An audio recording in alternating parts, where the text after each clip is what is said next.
Bien, en este ejercicio ahora vamos a calcular el dominio de funciones sin tener que saber cómo es su representación gráfica. No nos tenemos que preocupar de no saber hacerla ni de tener que estudiarla.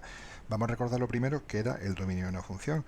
El dominio de una función eran el conjunto de valores de x para los que existían valores de y, que existían imágenes. Por ejemplo, si yo pongo aquí el número 1 y la función me devuelve el número 2, quiere decir que estoy representando este punto, pues ese punto es del dominio. Ahora, ¿qué podía ocurrir en otros casos? Podía ocurrir en otros casos que había valores de x a los que no le correspondía ningún valor de y, como ocurría con las asíntotas. Si yo, por ejemplo, tengo una asíntota así, una asíntota en x igual a 2, ¿qué ocurre? Que si yo a la x, haciendo una tabla de valores, le doy el valor 2, para el valor 2 de x no le corresponde ningún valor de la y. Entonces, a fin de cuentas, no nos hace falta el dibujo para nada, porque lo único que nosotros necesitamos es saber si existe algún valor de x para el que no le corresponde, al que no le corresponde ningún valor de la y, como ocurre ahí. Bueno, ¿y por qué no le va a corresponder un valor de la y cuando nosotros le damos un valor a la x? Pues porque la función no esté bien definida en ese sitio, en ese punto. ¿Cómo puede no estar definida? Bien, pues bueno, vamos a ver el ejemplo con la primera. F sub 1 es igual a 1 partido por x. Vamos a trabajar con esta. ¿Qué ocurre ahí? Tenemos un denominador. Nosotros sabemos que los denominadores no pueden ser cero. No está definido dividir entre cero. Entonces, está claro que a esta función, si yo le doy a la x el valor 0, la función no me devuelve nada. Bien, pues ahí vamos a tener la primera condición. Si tenemos un denominador, el denominador no puede ser 0. ¿Cómo lo vamos a hacer entonces? Bueno, pues lo más fácil es buscar para qué valores el denominador vale 0 y quitarlo. En este caso está claro. ¿Cuándo vale este denominador 0? Pues cuando la x valga 0. Entonces, ¿qué tiene que ocurrir? La x no puede ser 0. X distinto de 0. Entonces el dominio de esta función, el dominio de la función f1 será todos los números reales. Yo le puedo dar a la x cualquier valor que se me ocurra, cualquier valor real, menos el que haga 0 el denominador. Entonces el dominio serán todos menos el 0, entre llaves, porque es solo ese número el que me provoca que la función no se comporte bien y no me devuelva un valor. Entonces tenemos vamos a ver en este ejercicio, vamos a ver un par de condiciones nada más. La primera es cuando tenemos un denominador. Si tenemos un denominador, tenemos que asegurarnos de que no valga 0. ¿Cómo lo vamos a hacer? Pues vamos a ver cuándo vale 0 y esos números los excluimos del dominio.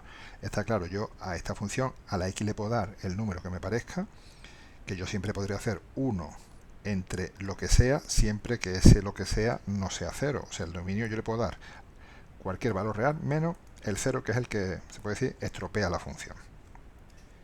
Voy a pasarme, por ejemplo, ahora a hacer la función 4. La función 4 tengo 1 partido por x menos 3. Lo primero que vemos, si a nosotros nos preguntan, calcula el dominio de esta función, es ver, por ahora, solamente la condición del denominador. Vemos si tenemos un denominador. Ciertamente lo tenemos. Tenemos que asegurarnos de que el denominador ese no valga 0. Bien, vamos a ver siempre cuándo vale 0. Lo igualamos a 0 para ver cuándo vale 0 el denominador. Resolvemos la ecuación, en este caso una ecuación de primer grado, pero podría ser de cualquier grado, resolver con la fórmula de segundo grado, Ruffini, como podamos.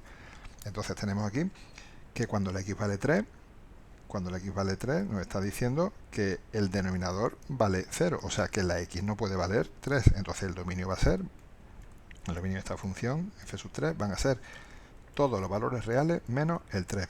¿Por qué? Porque cuando la x valga 3, el denominador sale 0 y yo no puedo dividir entre 0. Entonces, por ahora la condición que tenemos es que si tendremos que revisar la función cuando estudiemos el dominio, y si tenemos un denominador, asegurarnos de que no valga 0. Lo igualamos a 0, vemos las raíces, en este caso la raíz del polinomio, la solución de esta ecuación, como es de grado 1, nada más que buscamos un número y lo excluimos del dominio. Otro más, vamos a hacer el 5. Vamos a hacer el f sub 5. F sub 5, vamos a ver por aquí. Aquí tenemos, pues lo mismo, tenemos 2 partido por x al cuadrado menos 1. Nos fijamos que el numerador no influye porque siempre podremos hacer cualquier número entre otro, y cualquier número, el del numerador podrá ser cualquiera. El problema es el del denominador, que es el que no puede ser 0. Entonces aquí decimos, bueno, lo mismo, calculamos el dominio. Tenemos un denominador, bien, pues vamos a ver cuándo ese denominador vale 0. X al cuadrado menos 1, lo igualamos a 0 para ver cuáles son las soluciones de esa ecuación. Esta está ya más que vista. Esta es una ecuación de segundo grado, x al cuadrado es igual a 1, x es más menos la raíz de 1, que es más menos 1. O sea, tenemos x sub 1 es igual a 1 y x sub 2 es igual a menos 1. Es una ecuación de segundo grado, esperamos dos soluciones, las hemos encontrado esas dos soluciones. Quiere decir que hay dos números que cuando yo sustituya aquí 1 al cuadrado menos 1 me da 0, o menos 1 entre paréntesis al cuadrado 1 menos 1 también me da 0. O sea, que tengo que quitar dos números del dominio porque esos dos números son los que me estropearían, se puede decir, la cuenta. Entonces, el dominio de esta función f sub 5 son todos menos el más menos 1. Entonces, siempre que tengamos un denominador, el procedimiento va a ser el mismo.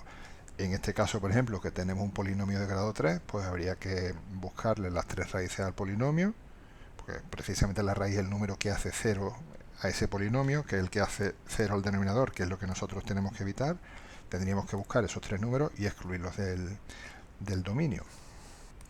Puede ocurrir que de las tres raíces que buscamos, a lo mejor nada más que una es real, dos son imaginarias, eso ya lo veremos, pero en principio el procedimiento es ese, buscar todas las raíces del polinomio y todos los que sean reales, nosotros trabajamos con números reales, quitarlas, sacarlas del dominio.